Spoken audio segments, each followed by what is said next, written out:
Bon, bonjour à tous. Ça me fait plaisir d'être là. Merci pour l'invitation surtout. Donc aujourd'hui, je vais vous parler beaucoup de dissection. Donc je travaille à l'ISEM et à l'ISEM, on est attaché au rôle des collections, mais on n'a pas des belles collections comme vous en fait au muséum. Par contre, on a quand même des spécimens assez exceptionnels. Je vais vous en présenter un, c'est celui-là. En fait, c'est le seul spécimen qui a vécu dans les collections et qui a fini dans les collections. Ce spécimen, il me semblait suffisamment important, donc c'est un rat, hein, qui avait la mauvaise habitude de mâcher dans les tiroirs des collections. Et comme il y a plein de rodentologues à l'ISEM, eh bien, on a su faire en sorte qu'il arrête de mâcher les tiroirs. Par contre, il est exceptionnel, donc on l'a scanné avec plein de méthodes, en micro-CT pour avoir accès à tous ces tissus qui sont minéralisés. Et puis, l'objet de ma présentation, on a aussi tremper sa tête dans une solution d'iode à l'aide de méthodes d'ICT pour avoir accès à ces tissus. Vous voyez que ça marche relativement bien. Donc voilà. Aujourd'hui, je vais vous parler de la révolution d'ICT parce que c'est vrai que du point de vue de l'anatomie, en fait, ces méthodes qui nous permettent d'avoir accès à ces tissus mous, elles se sont très particulièrement développées. Elles nous ont donné plein d'idées. Il y a ce travail de Gignac là, qui nous donne des conseils à faire et à pas faire. Je pense que vous connaissez toute cette étude. DICT, c'est pour Diffusible Iodine Based Contrast Enhanced Computed Tomography. Donc c'est vraiment à partir de solutions iodées qu'on travaille. Mais par contre, il y a plein de méthodes pour marquer des tissus. On peut penser à l'osmium, à certains types d'acides. On a parlé du PTA ce matin, le barium. En fait, l'utilisation de ces différentes méthodes, elles ont des avantages et des inconvénients. Certaines ne sont pas réversibles, certaines sont dangereuses pour la santé, d'autres sont très chères. Et donc, petit à petit, le DICT s'est un peu imposé comme la méthode non invasive et réversible qui ne coûte pas trop cher pour pouvoir digitaliser des spécimens et des tissus mous de spécimens.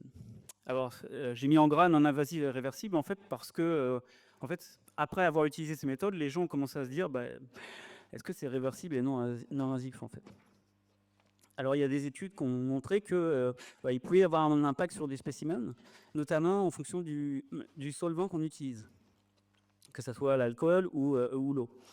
Et l'utilisation de solutions aqueuses, par exemple, a des effets sur la déminéralisation des tissus, qui ne sont pas réversibles, évidemment. Donc ça, c'est une étude publiée en 2020 par Early et al. Une autre étude qui était importante, celle d'Edric et al. En 2018. Il y a Alexa qui faisait partie de cette histoire. Évidemment, il y a des chauves-souris. Donc, ils ont essayé de regarder un petit peu l'impact du rétrécissement des tissus à partir de ces méthodes. Donc, ils montrent qu'il y a un fort impact de rétrécissement des tissus. Alors, ce qui était étudié, c'était le cerveau et puis les yeux. Donc, il y a un gros rétrécissement des tissus. Mais la conclusion de l'étude, c'était aussi de se dire, en fait, on ne contrôle pas quelque chose aussi avec ces spécimens, c'est la méthode de préparation des spécimens sur le terrain, la préservation des spécimens aussi. Ça, c'est des données auxquelles on n'a pas beaucoup accès, mais c'est difficile d'avoir accès à comment le spécimen a été préparé. Certains ont été préparés avec de l'alcool local sur le terrain parce qu'on n'avait pas le choix, mais ça, on ne sait pas. Et donc, en fait, c'est des questions. Il y a beaucoup d'études qui sont sorties sur le DICT, et quand vous essayez de chercher en fait l'impact de la préservation des spécimens dans certains types de liquides, par exemple l'éthanol, moi je travaille avec des spécimens qui peuvent avoir plus de 100 ans, on se rend compte que l'éthanol assèche les tissus et que en fait l'impact le plus marquant en fait c'est vraiment cette période de préservation dans l'éthanol qui est importante. C'est pas forcément que le marquage d'ICT. Alors, c'est difficile de ne pas être perdu dans tous ces protocoles parce qu'il y en a beaucoup qui sont sortis. Il y a beaucoup de gens qui disent qu'on essaie de proposer des protocoles. Je vous mets celui-là, celui qui a été publié par un consortium qui s'appelle OVERT. Alors, le but d'OVERT, c'était pas du tout de faire de la recherche, mais bien de la diffusion de données 3D, de spécimens. Donc, si vous avez envie de commencer à faire du ICT, je pense que c'est vraiment un bon point de départ. Ils ont fait des protocoles très bien faits et des guides bien faits. Alors, deux dernières études très récentes. Une qui a testé l'impact du solvant qui est utilisé, soit l'eau, soit l'éthanol. Et dans cette étude, en fait, il montre que l'éthanol, c'est parfait parce que ça permet d'avoir un meilleur contraste entre les tissus osseux. Je ne sais pas si je peux. Voilà, les tissus osseux ici, là, et puis les tissus mous. Alors que l'eau, en fait, c'est un peu mieux pour voir des contrastes dans les tissus mous. Alors ça, c'est quelque chose, je vous en parle parce que moi, c'est pas du tout ce que j'ai observé dans mon jeu de données. Donc je pense que ça c'est vraiment dépendant du type de données qu'on a et puis des concentrations qu'on utilise en iode. Et puis quelque chose qui est récurrent aussi, c'est de se poser la question par rapport à l'ADN, en fait, et à la dégradation de l'ADN. Et donc il y a une publi qui est sortie en 2024 de Gignac, hein, toujours lui, et qui a essayé de regarder l'impact de la préservation de l'ADN dans ces spécimens d'ICT. Et on se rend compte qu'il y a une concentration, il y a une perte de concentration en ADN. Et puis aussi, les fragments d'ADN, leur longueur peut être un peu plus petite. Pardon. Et l'utilisation de solutions tamponnées, ça peut être quelque chose qui est préconisé pour essayer d'avoir peu d'effet sur l'ADN, même si ce n'est pas tout à fait clair. Moi, je vais vous montrer un cas d'étude que nous, on a réalisé au cours des dernières années. Donc, je travaille sur les rongeurs, j'adore les rongeurs, je peux en parler pendant des heures, je vais essayer de rester en 10 minutes. Je m'intéresse à l'étude de l'appareil masticateur. Pourquoi? Parce que les rongeurs, ils forment 42% de la diversité des mammifères, donc ça déjà c'est important. Et puis il faut savoir qu'on a utilisé le crâne des rongeurs pour pouvoir les classer. On a défini des morphotypes crâniens, 3 morphotypes, 4 des fois. En fait, ces morphotypes crâniens ont été utilisés pour faire des catégories systématiques.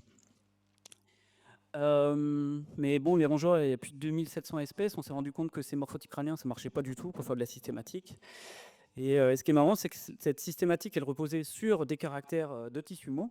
Sauf que, en fait, quand on regardait dans le détail, en fait, il n'y avait que 3% de la diversité des rongeurs qui était décrite. Donc, nous, on a mis en place un projet qui avait pour but d'essayer de regarder l'intégration des caractères ostéologiques, musculaires, dentaires. Donc, c'est quasiment que de la 3D. Et d'essayer de prendre en compte une grosse part de la diversité générique du groupe, donc environ 200 genres, c'est la moitié de la diversité. Donc pour ça, on a eu beaucoup d'aides de plein de collections à travers le monde. Ça veut dire qu'on a plein de types de préparation de spécimens différentes. On doit jouer avec ça. Et nous, on fait des méthodes non destructives, mais aussi destructives. Et on pense que c'est important de continuer de les faire. Donc on a disséqué des spécimens à la main, on prend des photos, et puis on a fait de l'ICT. Donc là, je vous montre un travail de mon ancienne étudiante, Léa Daconia, qui a fait une reconstruction 3D des muscles du lièvre du Cap, et que j'ai mis en parallèle du ponte de la musculature des rongeurs, Tycho Tulberg, que vous connaissez tous évidemment. Une méthode pour faire de la dissection 3D, donc c'est d'utiliser de l'iodure de potassium et puis de l'iodine, un mélange à 5%, et puis on a réussi à désteiner, je ne sais pas comment on dit, déteinter, merci, ces spécimens. Ça marche la plupart du temps. Alors pour la segmentation, on utilise Aviso et Biomedisa, hein, ce qui nous a bien aidé. Moi, je remercie la personne qui a créé Biomedisa. Voilà le résultat sur notre fameux rat des collections. Hein. Donc, et puis sur un écureuil et puis un cochon d'Inde. Et puis ça donne des résultats assez sympas quand même. On arrive à reconstruire par exemple ici l'air trijumeau. Alors c'est des choses qu'on arrive à voir en dissection hein, quand même. Et donc on arrive à suivre ce qu'on fait en dissection classique. Et puis ça c'est le même spécimen qui a été disséqué en haut sur un côté et puis dicité en bas. Voilà, et donc tous les caractères qu'on utilise pour faire de la dissection et définir des parts musculaires, on peut les utiliser et puis les représenter au DICT. C'est-à-dire que la position des nerfs, l'origine, l'insertion des muscles, c'est très important pour nous pour définir des parts. Et ça, c'est important parce qu'en Dicity, il y a une grosse part de subjectivité. On n'a pas l'impression comme ça, quand on regarde ce spécimen, on a l'impression que tout est facile. En fait, définir des parts musculaires là-dedans, c'est un vrai enfer. Si vous donnez le même spécimen à 2 étudiants qui n'ont jamais fait de dissection, ils vont donner des parts totalement différentes. Donc c'est pour ça qu'on a essayé d'avoir des caractères objectifs pour définir nos parts musculaires. Un exemple classique, bon, vous avez un spécimen qui a été teinté ici. Le résultat n'est pas faramineux, mais on a réussi à définir des parts sur la base de nos dissections. Et vous allez me dire, comment vous avez fait ça? Moi, je ne vois pas ces parts-là. Et en fait, on a utilisé nos dissections classiques pour nous guider dans notre reconstruction 3D. Donc, par exemple, vous avez des caractères ici, des aponeuroses qu'on ne voit pas du tout en dissection 3D d'habitude. Eh bien, à partir des photos, on a essayé d'aller rechoper ces caractères-là sur la dissection 3D. Et ça, c'était vraiment pas évident à faire sans photo. Donc, si je peux faire un tableau pros and cons pour les dissections classiques et 3D, en fait, les dissections classiques, elles prennent beaucoup moins de temps à faire. On peut faire plusieurs spécimens en une journée. Dissection 3D, ça peut prendre un peu plus de temps. En dissection classique, on peut mesurer le poids des muscles et on peut bien voir l'orientation des fibres, bien qu'avec Biomedisa maintenant ça s'améliore et on arrive à voir l'orientation des fibres, c'est chouette. Et puis on peut mesurer la longueur des fibres. Alors pour les reconstructions 3D, les muscles ils sont en position anatomique. Des fois on n'arrive pas à voir très bien en position classique la position d'origine et d'insertion des muscles. Donc là c'est bien. On peut partager les données facilement et puis la dissection surtout elle est répétable normalement. Donc nous on est plutôt pour essayer d'utiliser les deux méthodes en parallèle puisqu'elles sont complémentaires, qu'il faut faire très attention au mode de fixation qui a un impact sur le Dicity et que le Dicity tout seul en fait peut aussi créer de nouvelles confusions. Comme je l'ai dit, la segmentation, il y a une part de subjectivité, donc faut vraiment le prendre en compte. Je vous ai mis un exemple qu'une de nos étudiantes a réalisé sur des ratopes africains. Et ces ratopes avaient déjà été étudiés par Phil Cox, qui est un collègue à nous. Et quand il a fait cette Dicity, en fait, il a reconstruit des associations musculaires qui ne ressemblaient pas du tout à ce qu'on voyait en dissection. On en a discuté, évidemment. Mais lui, il a défini des parts comme du masséter profond, alors qu'elles se sont avérées du masséter superficiel. Ça peut paraître anecdotique comme ça, mais quand vous commencez à faire des comparaisons à large échelle, ça devient tout de suite un peu complexe. Et donc là, je remercie Benoît puisqu'il a fait partie de l'équipe pendant un temps du projet. Et donc, il s'est pris au jeu de se disséquer la moitié de la barbe. Voilà, je remercie les collections parce que c'est hyper important, les gens qui ont travaillé. Et puis, on partage ces données sur Morphomuseum. Renaud va vous en parler. Donc voilà. Et si vous entendez parler de rongeurs plutôt morts, ça nous intéresse toujours. Il faut qu'on continue le combat.